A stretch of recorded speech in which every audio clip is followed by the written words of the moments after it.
I think that we all inherently know that people want to see us do well when we get on stage, or when we share something that we've made. They want to see us excited. Like, I think that what makes people interesting and what makes their projects successful is their enthusiasm around their projects, and I think that maybe we all know that, but then there is this part of us that believes that we are imposters. And so I think it's super important to work through that and be like, look, I have my place here. I was born to do this.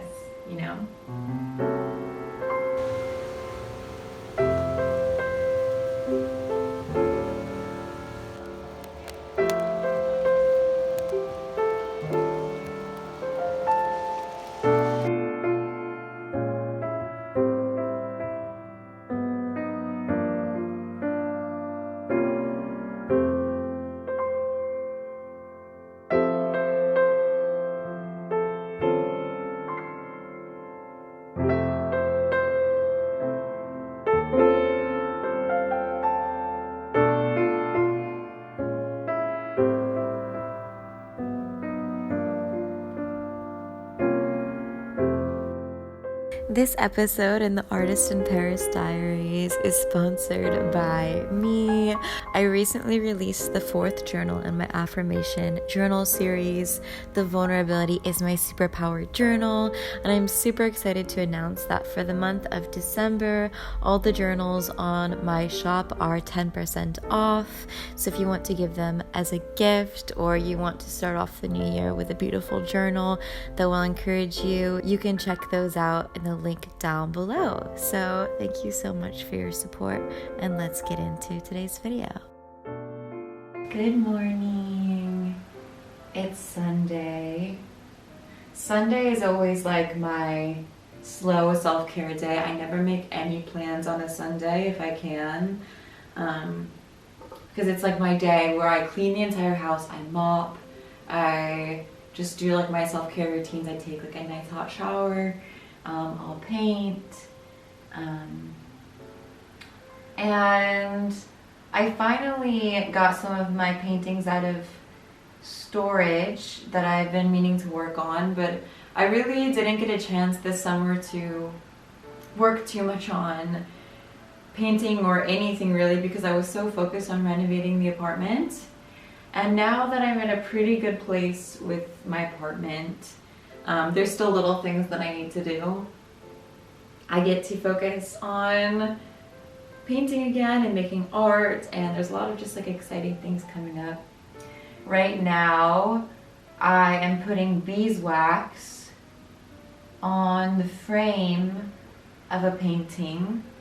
I'll show you guys, but I love doing this because it smells so good. I actually use this on hardwood floors, and it shines, and you can use it on black material, and it'll just make it shine. And the outside of this painting has a black sort of like cakey looking frame, and sometimes I'll just like find random things that I want to wax in my apartment just so I can have this smell. It just is like, it smells, oh my god, I wish you guys could smell it. Today as well, it's so funny because I was talking to my friend the other day, because lately I've just been having a lot of random things that I have to pay for, whether that is taxes, which are extremely high in France, or just random different things that just pop up.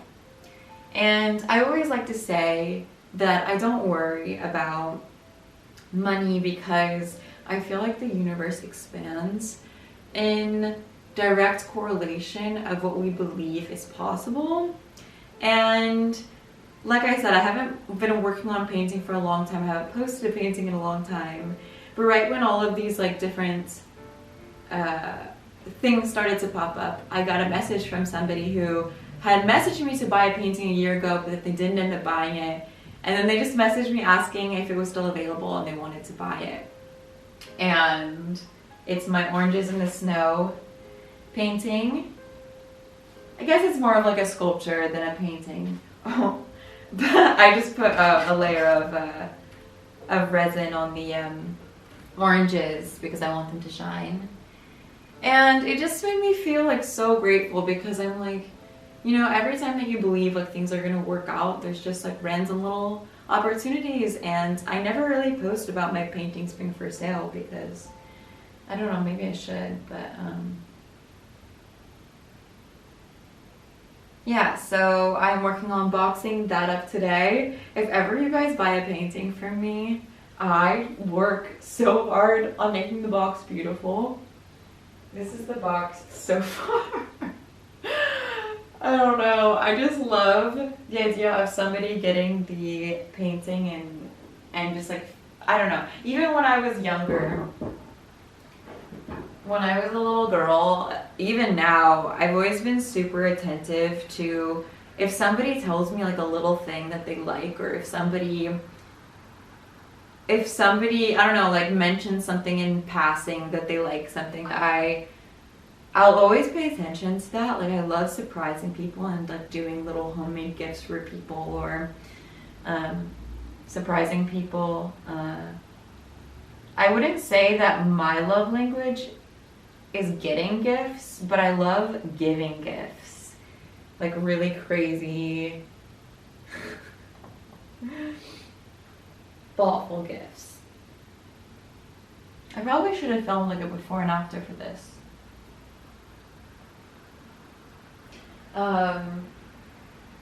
And my kitchen has become my art studio.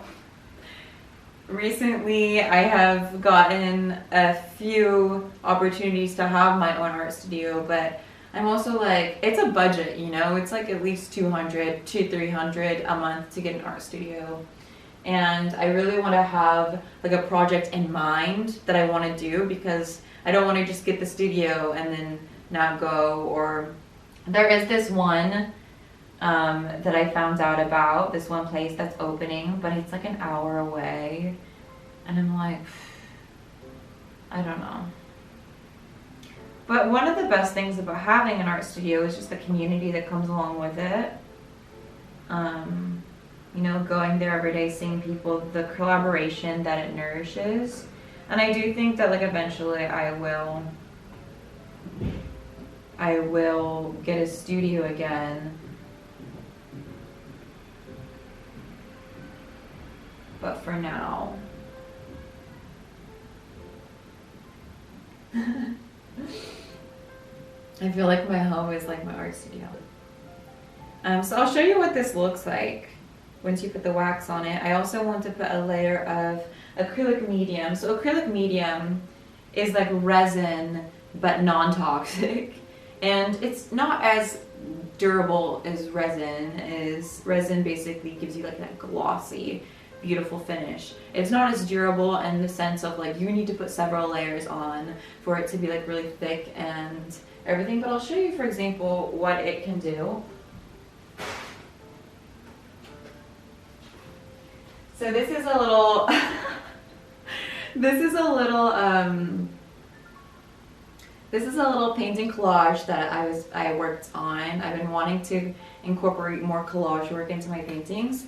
And I did put a layer of acrylic medium on the parts that I collaged in. This painting's called I Have a Dream in a Piano. And you can really see like how it makes it like brillant, how it makes it really shiny.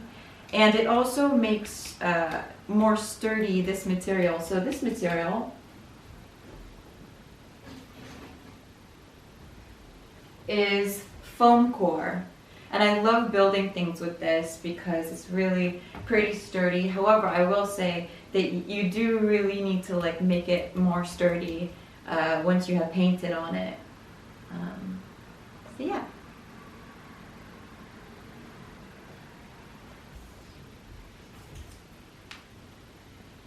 Anyway, what else is up? So I did this performance the other night at the Consulat, which is a art residency in Paris, and they do a lot of cultural events. And it was my first time like performing a text from the Instaplay. Actually, that's not true. When I was in Iceland, I did perform a text. And it just made me realize like how much I love performing, and in 2024, the big goal is to have a show with my music. But in 2023, I've just been really focusing on creating music to put out, and then once those come out in 2024, I'm going to have a show. So I hope a lot of you guys will come to my show. I've been just really focusing on lately patience, because everything I think in the creative world takes longer than you imagine it would. I'm also really trying to apply for grants and thinking about like my next steps as an artist and like how I want to sort of exist in the world as like being both a content creator and making videos and sharing my life with you guys, but also thinking about my career in the long term and what I want my life to look like.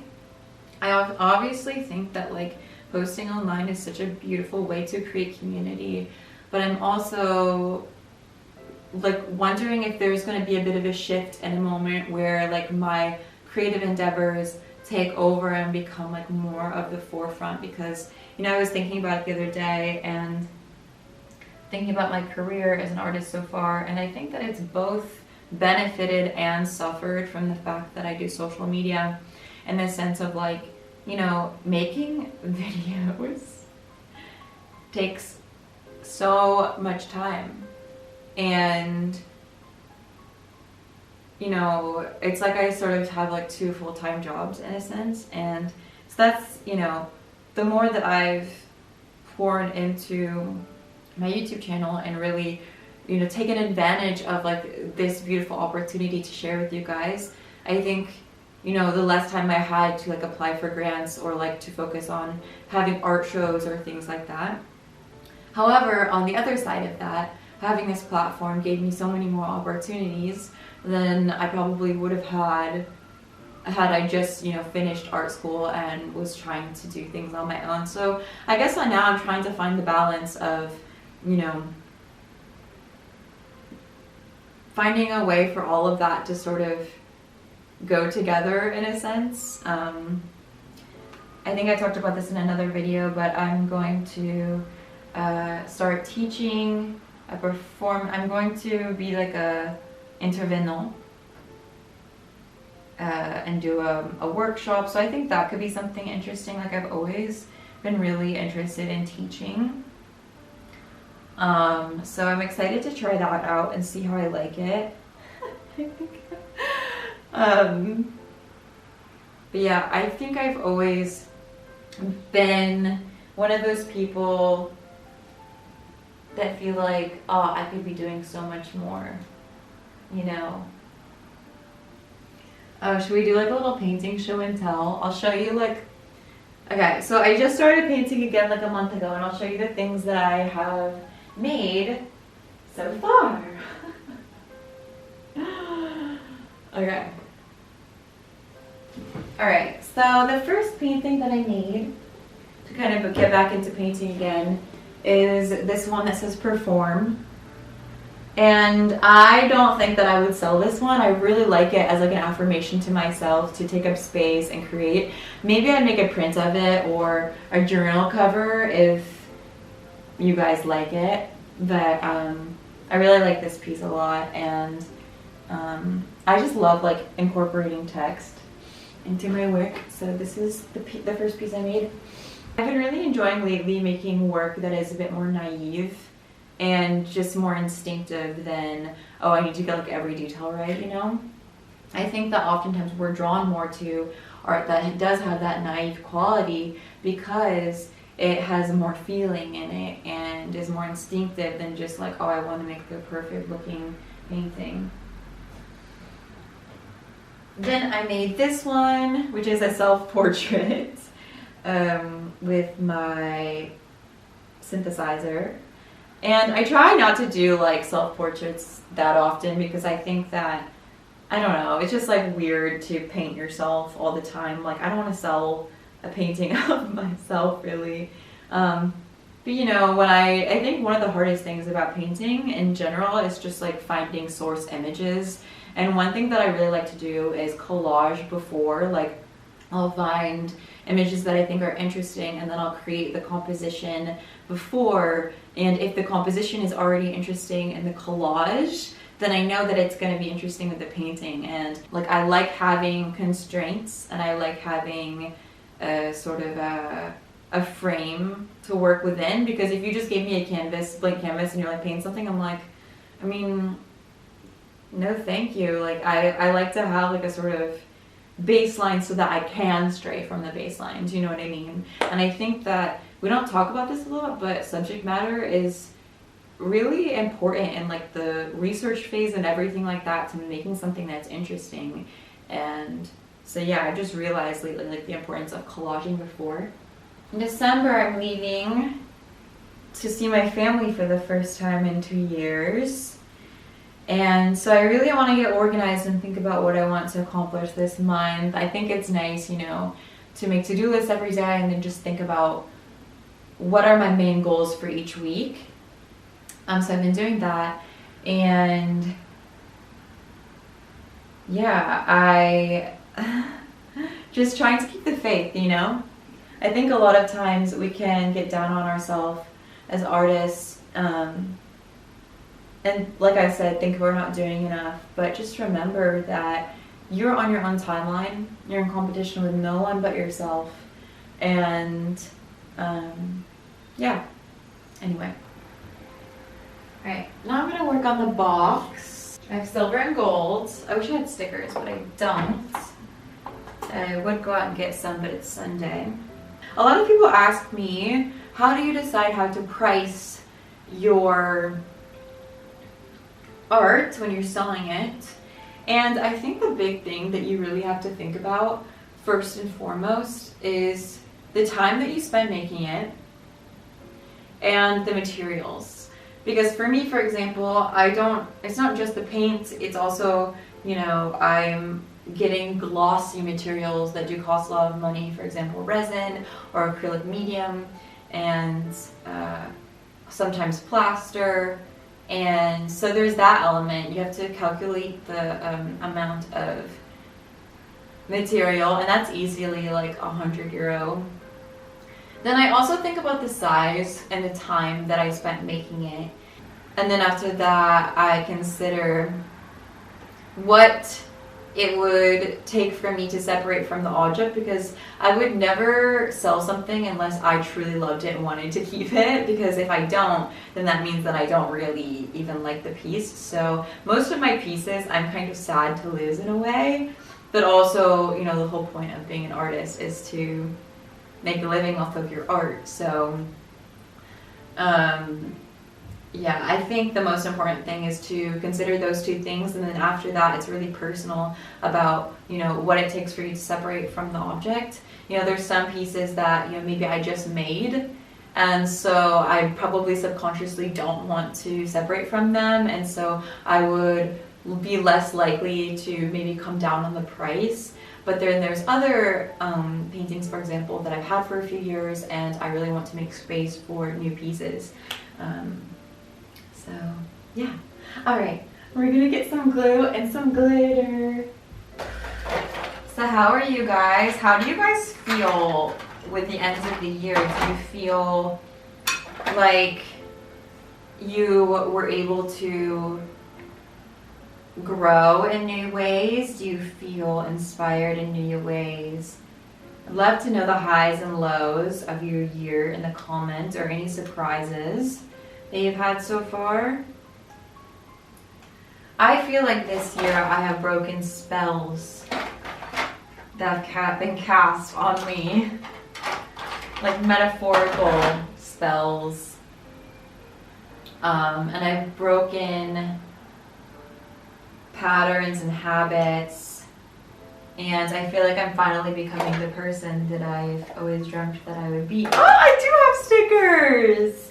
Let's put little star stickers on it. Star stickers? I don't know if they stay though. That's okay though, we're gonna, yeah, these are really cute. Anyway, sorry, I got distracted. I was talking in one of my last videos about showing up and being seen. And something that I also wanted to add to that is that nothing is inherently embarrassing. Something that's really interesting about human psychology is people look to you to see how you react in any given situation. If you're embarrassed, then they become embarrassed for you. But if something happens and say you're in front of people and you keep your cool, then they're going to keep their cool too. So while I say nothing is inherently embarrassing, it's like if you're not embarrassed and you're proud and you learn to love the things that you put out there and stand by what you do, then there's nothing to be ashamed of. I think that's why they say that a lot of the work that we do is people's inner work, because once you have a strong foundation within yourself, then I think that people will respect you more and people will be like, oh wow, like they actually respect themselves in their work, so they're looking to you all the time to be like, they're looking to you all the time to see how you carry yourself, I guess. Which is really interesting when you think of terms of like performing or getting in front of people, because I think that we all inherently know that people want to see us do well when we get on stage, or when we share something that we've made. They want to see us excited. Like, I think that what makes people interesting and what makes their projects successful is their enthusiasm around their projects, and I think that maybe we all know that, but then there is this part of us that believes that we are imposters. And so I think it's super important to work through that and be like, look, I have my place here. I was born to do this, Yeah.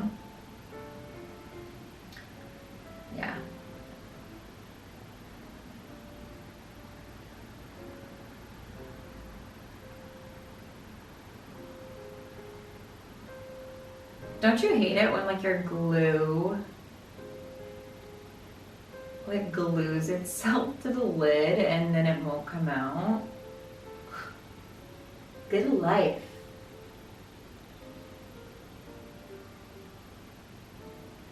Alright, I'm gonna try to figure this out and I'll be back. So that is it for this week's video. This was a very impromptu morning where I decided to turn on the camera and just ramble for a little bit. So let me know if you enjoy these types of videos, or if you prefer when they're more sit down and planned, because I really do enjoy making things that resonate with you, but I also do think it's cool to share some of my artistic practice and just things going through my mind. So anyway, if you enjoy this video, you can subscribe for videos every Tuesday. I'm going to try to have a video out every Tuesday for the month of December, as well as I have a Patreon if you want extra podcast episodes and access to a little community where we do Paris meetups, Zoom parties, etc. As well as, like I said, I have a discount going on for my journal collection for the month of December only. So if you want to get a gift for your friend or a journal for yourself for the new year, you can check that out with the link down below. So I love you, and I will see you next week. Bye.